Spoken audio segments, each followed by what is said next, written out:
The crew of the schooner was not unfamiliar with choppy seas, and it seemed normal for May.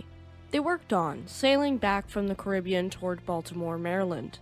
Without warning, the winds picked up dramatically, stinging the crewmen's eyes with biting wind and salty sea spray. Soon, the captain and his crew found themselves in the middle of a white squall in the Bermuda Triangle.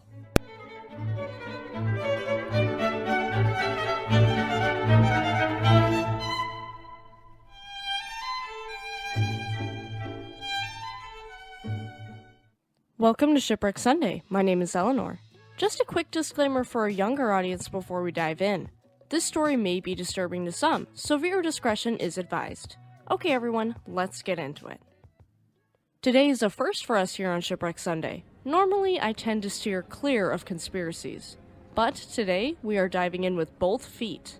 Let's start with the origins of the Devil's Triangle, as it's also known as. The Bermuda Triangle is an urban legend focused on a loosely defined region in the western part of the North Atlantic Ocean between Miami, Florida in the United States, Bermuda, and San Juan, Puerto Rico, and here numerous planes and ships have seemingly vanished. The exact dimensions of the triangle are not exact, however, with some writers giving different vertices to the Bermuda Triangle, some even stretching it to the Irish coast. This makes the area of the triangle variant, varying between 1,300,000 to 3,900,000 square kilometers, or 500,000 to 1,510,000 square miles. This large area started to get a bad reputation for disappearances starting in one article in the 1950s, and the myth has perpetuated ever since. If you like other mysterious stories, you'll love our special on the ghost ship Mary Celeste. An article published in the Miami Herald, now known as the Associated Press, by Edward Van Winkle Jones on September 17, 1950, chronicled the strange disappearances in the Triangle, thus starting the craze. 2 years after this, Fate magazine published a short article written by George Sand called Sea Mystery at Our Back Door, and in it, Sand detailed multiple disappearances of ships and planes, including the infamous disappearance of Flight 19. For our younger audience members and those who are blissfully unaware, I'll give you the Cliff Notes version of Flight 19.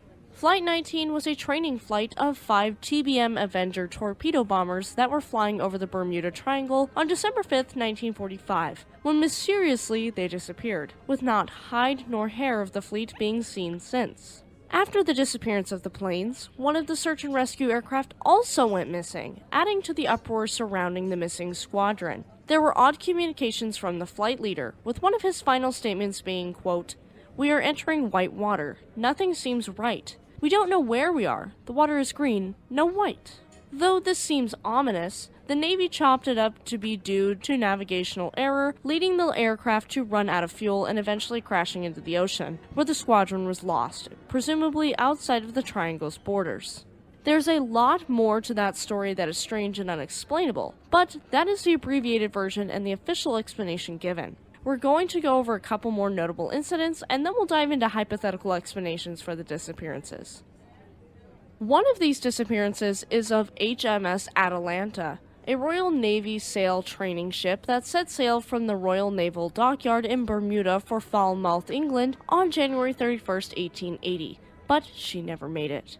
She disappeared in the Bermuda Triangle, and it was assumed that she sank in a powerful storm that crossed her path a couple of weeks after she'd set out. The fact that the majority of her crew were inexperienced trainees is probable for playing a role in her presumed loss, as well, with the search for evidence of her fate garnering worldwide attention at the time. However, this isn't the only naval vessel that disappeared. Before we continue, if you're enjoying the video, leave me a like, subscribe to the channel for more content, and let me know down in the comments section below. Okay, back to the story. One of our top viewers on the channel, Leopard One, totally called it that we'd be mentioning this one, USS Cyclops. USS Cyclops was a Proteus-class collier that disappeared sometime after March 4th, 1918, while carrying a full load of manganese ore and with one engine out of action in the Bermuda Triangle, with not a trace of her nor her 306-man crew ever being seen since. She had set out from the island of Barbados, and this disappearance resulted in the single largest loss of life in U.S. Navy history that was not related to combat. She was part of a class of 4, and interestingly enough, 3 out of 4 of the Proteus-class ships disappeared in the Bermuda Triangle. Let me know if you want a more detailed episode on these ships. I'd love to make one. Our next disappearance should be familiar to our regular listeners, the Carol A. Deering. This 5-masted schooner was found hard aground and abandoned at Diamond Shoals off the coast of Cape Hatteras, North Carolina on January 31, 1921, with multiple conspiracies surrounding the vessel and the disappearance of her entire crew, including the myth of the Bermuda Triangle. Check out our episode on the Carol A. Deering if you'd like to hear all of the bizarre theories into this ship's abandonment. Ships aren't the only thing that's disappeared in the Triangle, as we covered earlier with Flight 19. 2 more planes disappeared within a year of one another, and you could kind of consider them sisters, as they were both Avro Tudor 4 passenger aircraft operated by British South American Airways. These 2 planes were GAHNP Star Tiger on January 30th, 1948, on a flight from Azores to Bermuda, and GAGRE Star Ariel on January 17th, 1949, on a flight from Bermuda to Kingston, Jamaica. While the Triangle is often blamed for the disappearances, we do have to note that both planes were operating at the very limits of their range, and the tiniest area or fault in the equipment could cause the planes to not reach their destinations. A Douglas DC-3 aircraft number NC-16002 disappeared on December 28, 1948, while flying from San Juan, Puerto Rico to Miami, Florida, one quarter of the Triangle to the other. None of the 32 people aboard the flight or the plane itself has ever been located, with a Civil Aeronautics Board investigation finding there wasn't sufficient information available to draw any conclusions on what happened here. And our final notable incident we are mentioning is a shocking aircraft collision. A pair of U.S. Air Force KC-135 Stratotanker aircraft were flying over the Atlantic when they tragically collide and crash into the ocean on August 28, 1963, roughly 300 miles or 480 kilometers west of Bermuda. Some writers state that the 2 aircraft did collide but left 2 distinct crash sites that were 160 miles or 260 kilometers apart. However, author Larry Cush's detailed research shows that the unclassified version of the Air Force investigation report revealed that this second debris site was really just a mass of seaweed and driftwood tangled up in an old buoy, so there was only one crash site in reality. Now we dive into potential explanations for the Bermuda Triangle's strange disappearances, starting with the natural explanations, and then we'll look into the supernatural. One of the odder natural occurrences is compass variations. Compass problems are cited in many triangle incidents, including the compasses of Flight 19 swirling and spinning uncontrollably. Some writers and researchers have theorized that there are odd local magnetic anomalies at play in the area, but these anomalies have yet to be discovered if they exist. Compasses aren't perfect, however, and they naturally have magnetic variations in relation to the magnetic poles, and this is a well-known fact among navigators. Magnetic compass north and geographic true north are the exact same in only a few places. This fact is not well known to the public, and thus leads to conspiracies and mysteries that really aren't there surrounding a changing compass. The second natural phenomena we are going to get into is the Gulf Stream, also known as the Florida Current, which is a major surface current that runs from the Gulf of Mexico up the eastern coastline of the United States and veers out into the Atlantic off the coast of Maine. It's like a river within the ocean, and it does whisk things away, and this could include a stranded ship or a crashed aircraft. It has a maximum surface velocity of 6.6 feet per second, or 2 meters per second, which doesn't seem fast, but is in fact incredibly fast for an ocean current. The third natural explanation is one that I think applies to any ship sinking and plane crash: human error. Official inquiries all over the world cite human error. Hell, even the sinking of RMS Titanic cites human error. For example, human stubbornness could have caused Harvey Conover to lose his sailing yacht Renovik as he sailed right into a storm on January 1st, 1958, just south of Florida and well within the Bermuda Triangle. As I briefly mentioned earlier, dangerous weather is a natural occurrence in this part of the Atlantic, and hurricanes are a huge part of that. Hurricanes are very powerful and deadly storms that form in tropical waters and have taken thousands of lives and cost billions in damages. The first recorded instances of a destructive hurricane was in 1502 when the entirety of Francisco de Bobadillo's Spanish fleet sank in a deadly hurricane. Hurricanes have caused a number of the incidents related to the triangle, and they are entirely natural, explaining away a lot of the mysticism of the triangle in one fell swoop. Many Atlantic hurricanes pass over the triangle as they sweep upward off the eastern seaboard. Before weather satellites, there was no way to warn ships of these storms, and they'd often sail right into them with little to no warning. However, hurricanes are not the only weather phenomenon seen in the Bermuda Triangle. On May 14, 1986, the Pride of Baltimore sank due to a powerful downdraft of cold air sweeping down over the region. The crew of the sunken ship noted the wind suddenly and sharply changed and increased velocity from 20 miles per hour or 32 kilometers per hour to 60 to 90 miles per hour or 97 to 145 kilometers per hour. A pretty drastic change. James Lucien, a National Hurricane Center satellite specialist, was quoted as saying, quote, "During very unstable weather conditions, the downburst of cold air from aloft can hit the surface like a bomb, exploding outward like a giant squall line of wind and water." This is what hit the Pride of Baltimore, leading her to sink in the Bermuda Triangle. If you want to hear more about dangerous weather systems, check out our episode on the Great Lakes storm of 1913. And our final natural explanation is a bit odd, but stick with me here. Large fields of methane hydrates, which is a form of natural gas, on the continental shelves located within the Bermuda Triangle. Lab experiments in Australia proved that bubbles can sink a scale model ship by decreasing the density of the water, and any wreckage would either land on the ocean floor or be rapidly shuffled away by the Gulf Stream. It's been hypothesized that periodic methane eruptions, sometimes nicknamed mud volcanoes, can produce regions of frothy water that are no longer capable of providing adequate buoyancy for vessels. If a ship were to run into an area like this, it would sink very quickly and without warning. Even the Mythbusters had an episode proving you sink when swimming in bubbly water, so it makes sense that a ship would sink as well.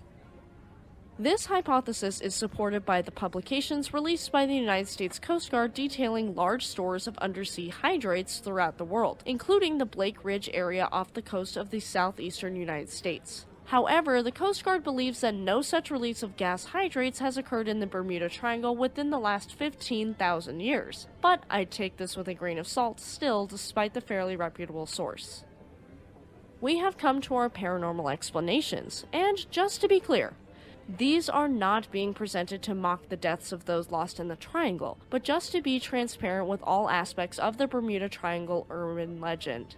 Triangle writers have used many supernatural phenomena to explain Bermuda Triangle disappearances. One of these is that leftover technology from the mythical lost continent of Atlantis interferes with planes and ships in the Triangle, causing them to founder or crash. Sometimes this is also connected to the submerged rock formation known as the Bimini Road off the island of Bimini in the Bahamas, which is in the Triangle by some definitions. Purported psychic Edgar Cayce predicted that evidence of Atlantis would be found in 1968, as referring to the discovery of Bimini Road, and many of his followers believe the formation as a road, wall, or other structure shows that this is part of Atlantis. However, it has been proven that the Bimini Road is entirely natural. Other explanations include the hypothesis that the entrance to a parallel universe exists in the Bermuda Triangle region, causing a time-space warp that sucks ships and planes around it into a parallel universe. Some believe UFOs have kidnapped crews or entire vessels from the Bermuda Triangle. Of course, none of these are proven, but they are interesting to look into. I personally don't subscribe to this logic, but I don't blame anyone who questions their surroundings. That's the best way to research and learn. This episode couldn't be possible without our lovely patrons. Thank you all so much. If you'd like to support the channel and future episodes, go to patreon.com/shipwrecksunday to join. Okay, we have speculated and put on our tinfoil hats. Now it is time to look at the criticisms of the Bermuda Triangle urban legend, starting with author Larry Kusch, one of the most outspoken against the Triangle. He argued that the claims of many of the authors that are pro-triangle were unverifiable, dubious, or exaggerated. He also noted that cases with pertinent information disproving the triangle were misconstrued or withheld altogether, like the disappearance of round-the-world yachtsman Donald Crowhurst. In conclusion, Cush found the following main points. Number 1. The number of aircraft and ships reported missing in the Bermuda Triangle was not significantly greater proportionally than any other part of the ocean. For example, there are numerous ships that have sunk near Titanic, but there is no Titanic Triangle. Number 2. The Bermuda Triangle is the origin of or frequented by tropical cyclones and hurricanes, and the number of disappearances because of this were neither disproportionate, mysterious, nor unlikely. Take the sinking of SS El Faro, for example. We do have an episode if you wanted to check that one out.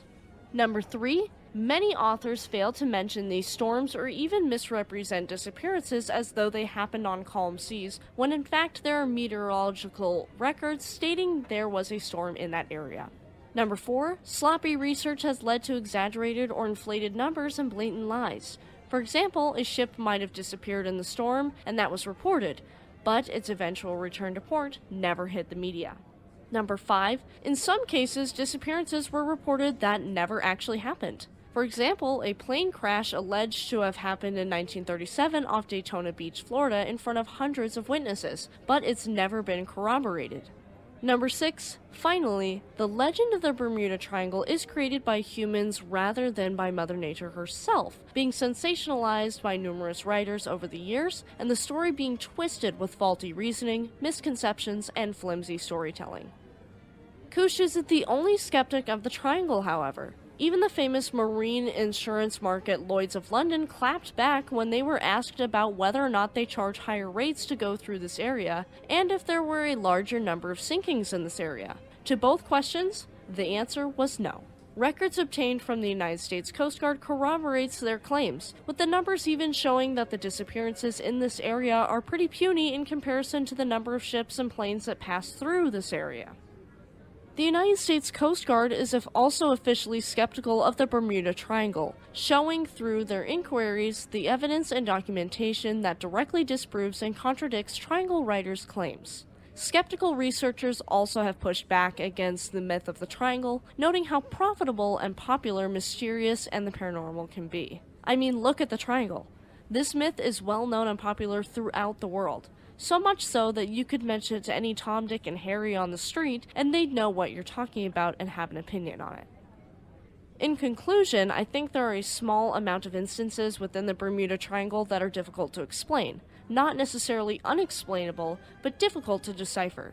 In my opinion, as someone who is not an expert or professional researcher, I think there are primarily logical explanations, mostly having to do with weather and currents through this area. There are plenty of plane crashes and ship sinkings all over the ocean that have yet to be located that seemingly vanish out of air. For example, the disappearance of SS Waratah, which we do have an episode on. That's my opinion on the triangle, but what do you think of the myth of the Bermuda Triangle? If you liked that story and wanted to hear something different than your typical Shipwreck Sunday content, check out our playlist on cruise line controversies. Thank you for tuning into Shipwreck Sunday, and stay tuned next week for the story of SS Henry Steinbrenner, a Great Lakes cargo freighter that was lost in a storm and her wreck was only recently found in 2023. Have a great week, and we'll see you next time.